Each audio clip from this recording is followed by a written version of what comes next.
So what's the old saying, never say never? A couple days ago, I did my final inspection and winterized the hive, and I said, well, it's closed up for the winter, essentially. It's not. This is a learning process. I made the winter syrup, and my original plan was to use my external feeder, which worked really well earlier in the year. But as you might remember, I've now put on a solid bottom board as opposed to the screened bottom board that I had on.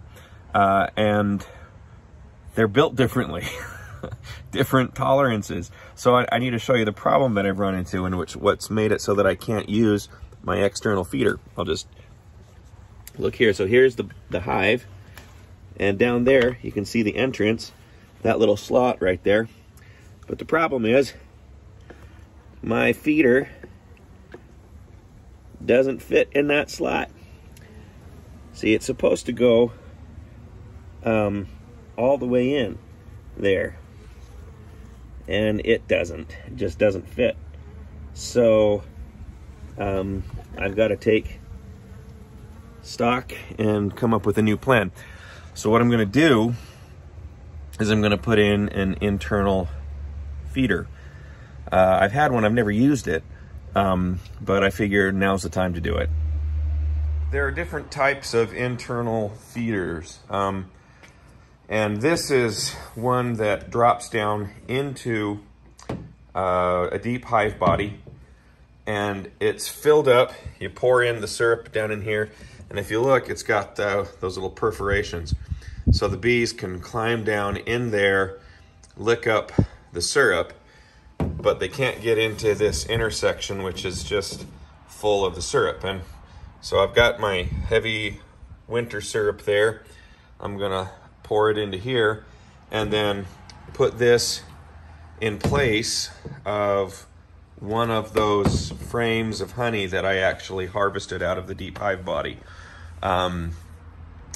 It's kind of a trade-off. They won't have that frame to use, but they'll get this big dose of heavy syrup before winter hits. There are other types of in-hive feeders.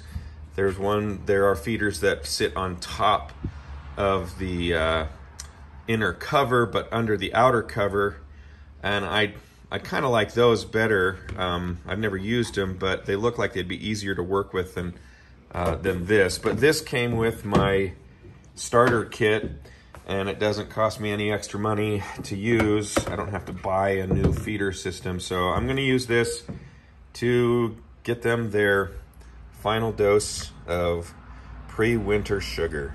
All right, this has to be fairly quick because it is a bit cooler outside, and I don't want to disturb them for too long.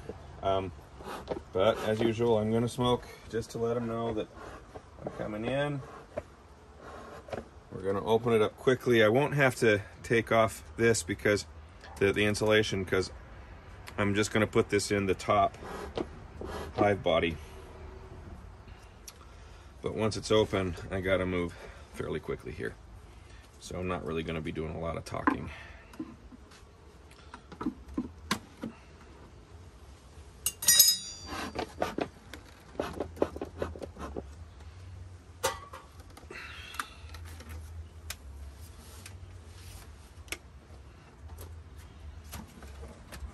There's that insulation system. Let's just see if it seems to be working.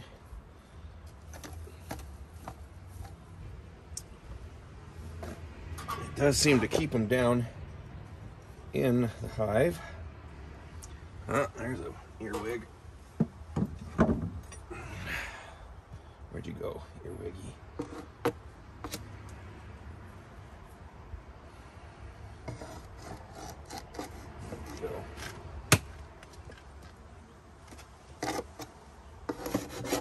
All right, let's get this off.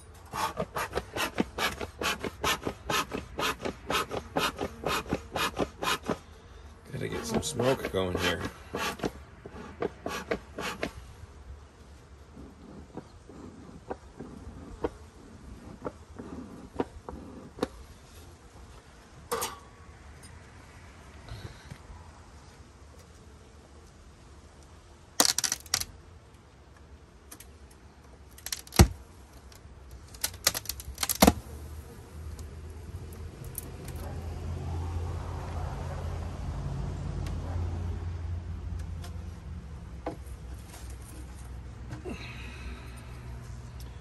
these frames that I took out, these 3. So I'm gonna just take this.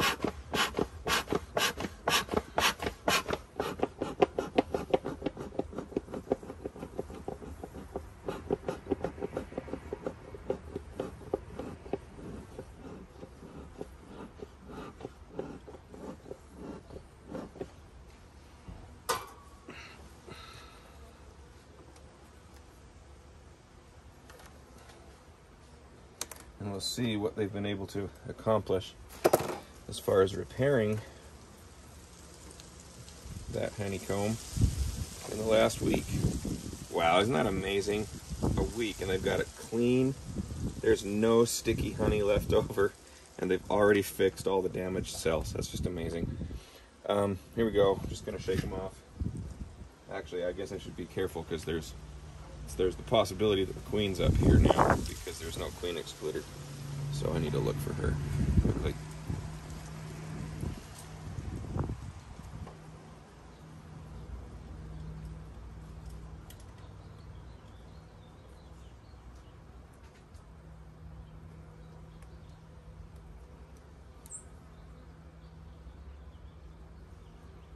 I don't see any eggs in here. So this is just going to go into the freezer with all the other frames with that honey super. I don't see the queen, so I'm going to just shake these girls off.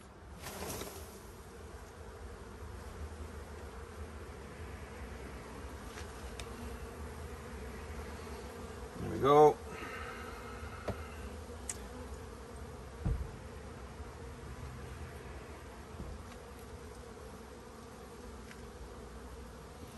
Now,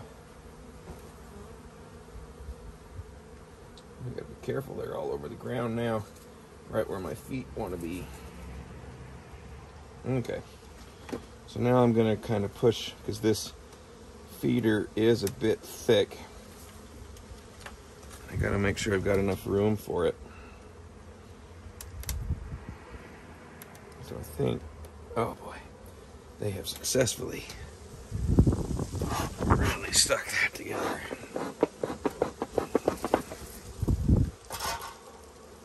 I'm just going to push this back a bit closer to the wall there, buy myself some space.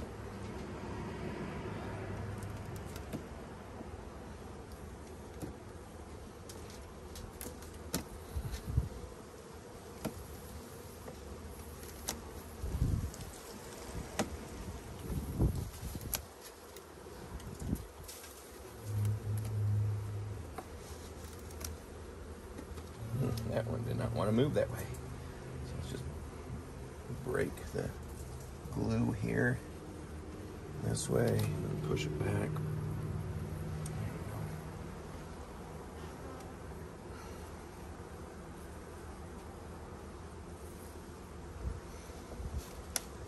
There we go. Okay.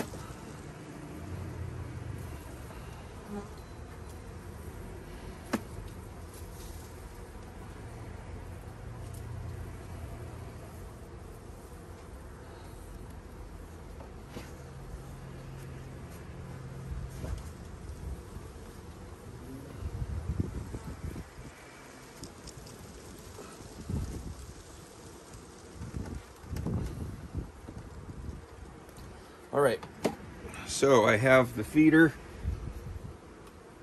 that I filled up with the syrup.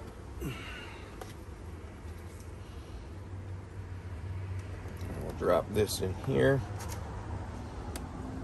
That's a problem. I may have to take out two frames to get this to fit. So that's okay. They should still have enough honey. I'm not going to shake these girls off. I'll just put this down here and let them find their way back into the hive, because I think shaking them off pretty kind of tick them off. Just put this here. Now I should definitely have enough space for my feeder. Down we go.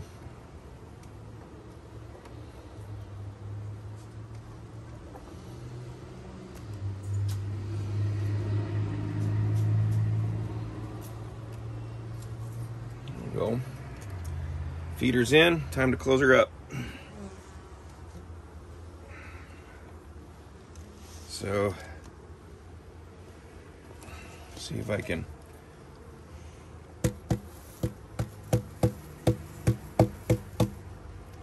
just gently knock them down back onto into the hive. Of course, now that I'm done, my smoker is actually creating good smoke. Come on, don't want to be on that when I put it in. Okay. Here we go.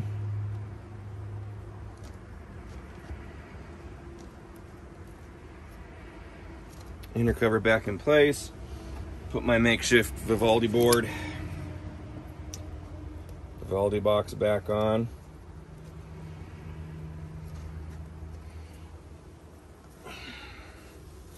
Put the burlap sacking back in. Here, come on girls, you don't want to be in there. There we go, let's get you out. Yeah, there we go, that's better.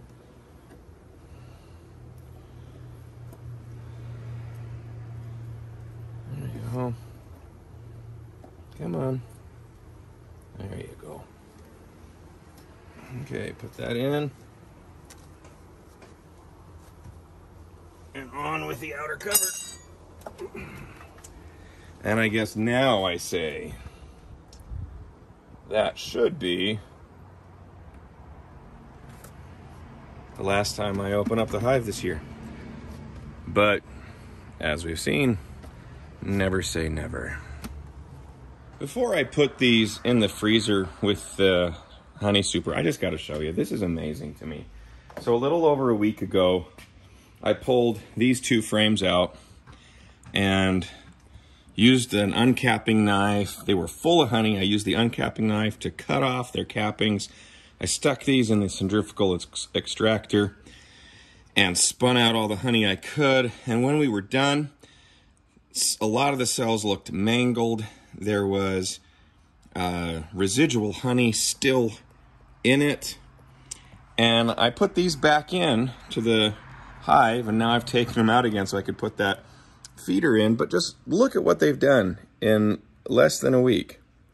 They have cleaned it up. There is no residual honey.